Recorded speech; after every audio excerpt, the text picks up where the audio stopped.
Assalamualaikum warahmatullahi wabarakatuh. Salam sejahtera, salam sehat-sehat selalu bagi rekan-rekan semua. Di kesempatan kali ini saya ingin berbagi pengalaman mengenai merawat mobil Timor tua saya. Kebetulan saya mengalami trouble mobil beberapa hari tidak dipanaskan, akinya tekor. Setelah usut demi usut, cek dan cek, ditemukan adanya kebocoran di area box sikring dekat aki. Bocoran arusnya itu ada di sikring nomor 3, 1, 2, 3 sikring ini. Ternyata setelah cari tahu di lewat orang pintar, lewat Google, ini ternyata sikring BTN. Sikring BTN ini adalah sikring yang mendistribusikan arus ke dalam kabin. Di sini ada kebocoran arusnya. Dalam kondisi kotak open, diukur menggunakan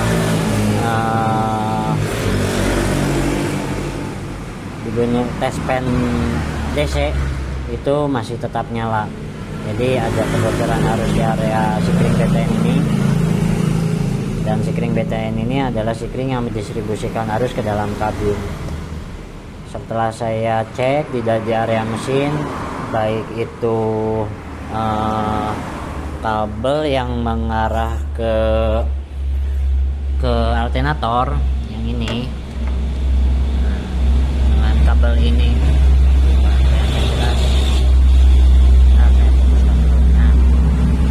walaupun kabel alternator ini saya cabut, ternyata arus itu masih tetap ada, tidak mempengaruhi.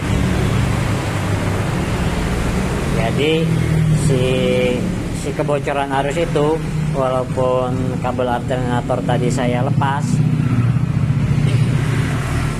itu masih tetap ada. Saya dulu ngeceknya menggunakan tes pen DC, dicabut tes pen DC pada saat kondisi off, dicek akinya ternyata masih ada, dicek arus positifnya dengan negatif body, ternyata masih nyala. Artinya ada arus yang keluar dari aki ini. Dicek satu persatu semua, ternyata adanya kebocoran itu adanya di sikring BTN. Dan sikring BTN ini adalah sikring yang mendistribusikan arus dari aki ke kabin mobil. Dicek semua area kabin. Saya tidak menggunakan audio tambahan, saya nggak menggunakan ampli. Saya menggunakan audio standar. Jadi arusnya yang digunakan tidak begitu besar karena audio saya juga standar.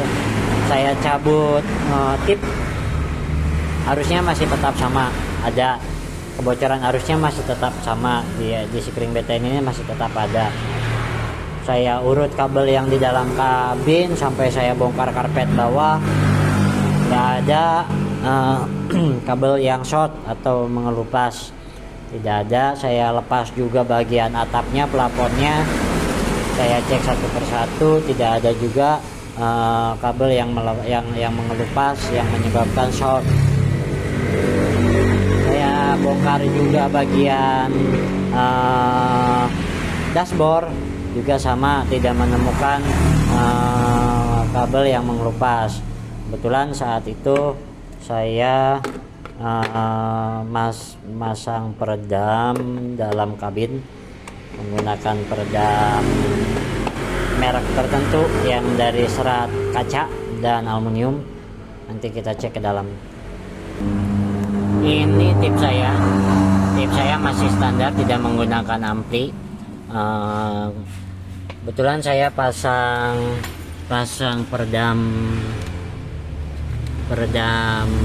panas dan peredam suara menggunakan mereknya nggak saya sebutkan. Ini adalah serat kaca sama aluminium.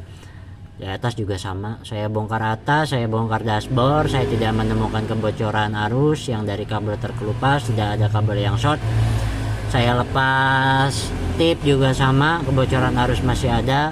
Saya lepas modul remote, ternyata juga masih tetap ada kebocoran arus. Usut demi usut, setelah semuanya saya cek satu persatu, kebocorannya itu ada di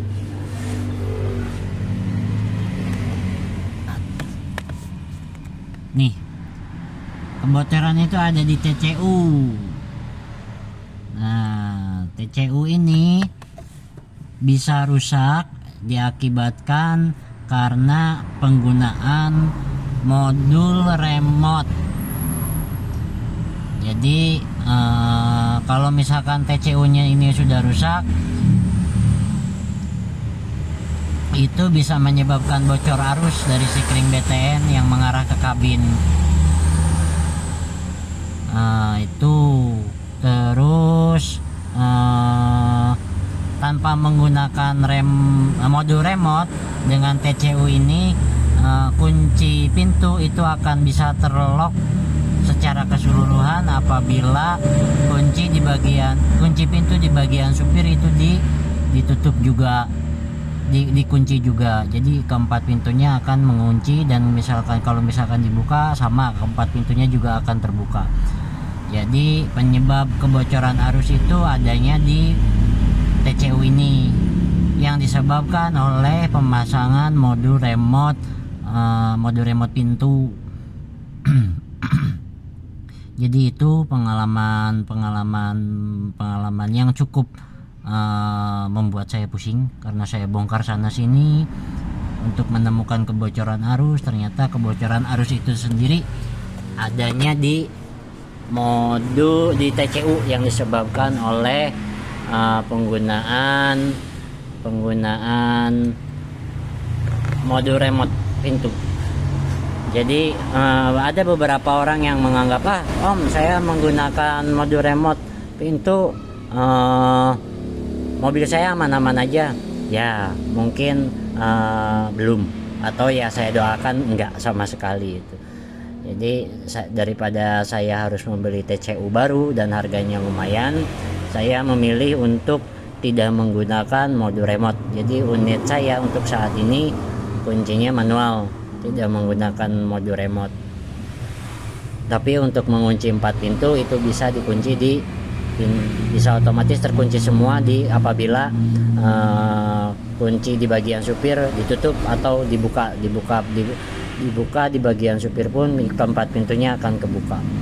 Jadi itu pengalaman pribadi saya, lumayan cukup merepotkan karena harus bongkar sana sini. Semoga tidak teralami oleh teman-teman sekalian. Mungkin cukup sekian saja. Ini hanya berbagi pengalaman bagi teman-teman seperjuangan yang memilih untuk tetap merawat unit tua mobil Timor ini, karena bagaimanapun mobil tua harus ekstra perawatan. Kitanya juga harus sabar.